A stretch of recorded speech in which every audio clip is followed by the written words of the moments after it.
Praise the Lord. I greet you very good morning in the precious name of our Lord and Savior Jesus Christ. మన ప్రభువును రక్షకుడైన యేసుక్రీస్తు నామములో మీ అందరికీ శుభాలు తెలియజేస్తున్నాను. ఎలా ఉన్నారు? మీరంతా బాగున్నారా? మీకోసం ఎల్లప్పుడూ ప్రార్థన చేస్తున్నారు. మనం ఆరాధించే దేవుడు యేసుక్రీస్తు ప్రభువు మంచి దేవుడు. ఆయన స్వభావ సిద్ధంగా మంచివాడు. ఆయన ఆశ్రయించిన వారి జీవితాల్లో దేవుడు మంచిని మేలులతో దేవుడు వారిని తృప్తిపరుస్తాడని దేవుని వాక్యం సెలవిస్తుంది. ప్రతి ఉదయాన్నే మీరు దేవుని వాగ్దానం వీక్షిస్తున్నారు కదా.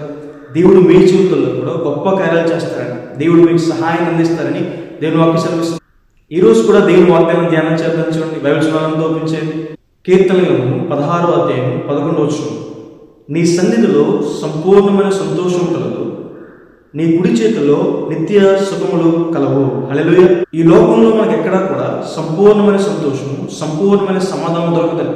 దేవుని సన్నిధిలో మాత్రమే, దేవుని మందిరంలో మాత్రమే మనకి సంపూర్ణమైన సంతోషము, సంపూర్ణమైన సమాధానం దొరుకుతుంది. ఈ లోకంలో మనం సమయం గడిపినంతసేపు కొంచెం ఆనందంగా సంతోషంగా ఉన్నట్టు కనపడొచ్చేమో, కానీ మన కష్టము శ్రమ అయితే తెలియదు. కానీ దేవుని సన్నిధికి వచ్చి ప్రార్థన చేసినప్పుడు, దేవునితో సమయాన్ని గడిపినప్పుడు దేవుడు మనకి సహాయం చేసి మన కన్నీటిని తుడిచి మనకు సంతోషం ఇస్తారు. హన్నాగారు ఆమె జీవితంలో దేవుని సన్నిధికి వచ్చి ప్రార్థన చేసిందని దేవుడు ఆ ప్రార్థన ఆలకించి ఆమె కొరతను తెచ్చి సంతోషంతో ఆమె నింపరని. హిజ్కియా రాజు కావచ్చు, యెహోషాపాతు రాజు కావచ్చు, ఇద్దరి జీవితంలో కూడా కష్టము శ్రమ వచ్చినప్పుడు వారిద్దరూ దేవుని సన్నిధికి వచ్చి ప్రార్థన చేయగా దేవుడు వారికి తన సహాయాన్ని అందించి వారికి విజయాన్ని అనుగ్రహించి సంతోషం ఇచ్చారు.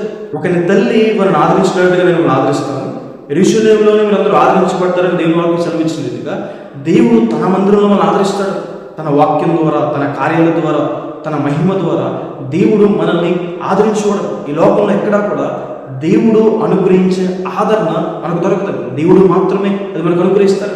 దేవుని సన్నిధిలో మనకు సంతృప్తి, దేవుడు మనల్ని తృప్తిపరుస్తాడని దేవుని వాక్యం సెలవిస్తుంది. అందుకే భక్తిహీనుల గుడారంలో 1000 దినములు గడపడం కంటే దేవుని మందిరంలో ఒక్క దినములు గడపడం ఎంతో శ్రేష్టమని, ఎంతో ఆశీర్వాదమని.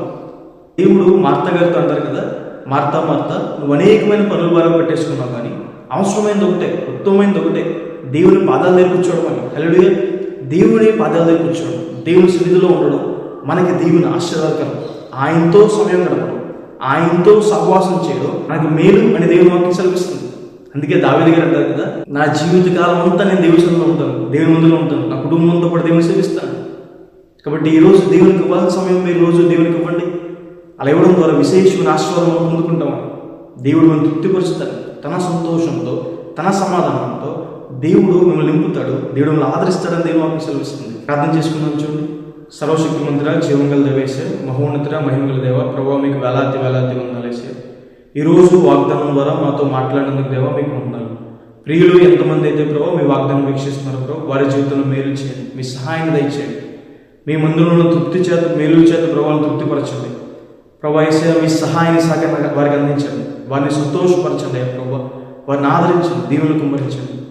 దుఃఖంలో బాధపడుతున్న వారిని ప్రభా సంతోషానికి ప్రభావ, క్షేమానికి వారిని ఆనందండి. అప్పుల బాధ ఉన్న వారిని ఆశీర్వదించండి, కృప చూపించండి. అనారోగ్యంతో ఉన్న వారిని ముట్టండి, స్వస్థపరచండి. ఉద్యోగం కోసం వెళ్తున్నారు, ఒక జాబ్ దయచేయండి. ఎగ్జామ్స్ ప్రిపేర్ అవుతున్న వారిని ఉన్నతమైన స్థానంలో ఉంచండి, వారికి మంచి జ్ఞానాన్ని దయచేయండి. ఎగ్జామ్స్ అన్ని బాగా రాయడానికి మీ సహాయాన్ని, మీ సహకారాన్ని అందించండి, దీవెనలు కుమ్మరించండి. మీరే వారికి తోడుగా నీడగా ఉండి నడిపించుకుంటారు. యేసుక్రీస్తు నామమున అడిగి వేడుకుంటున్నాను తండ్రి, amen. God bless you. God bless India.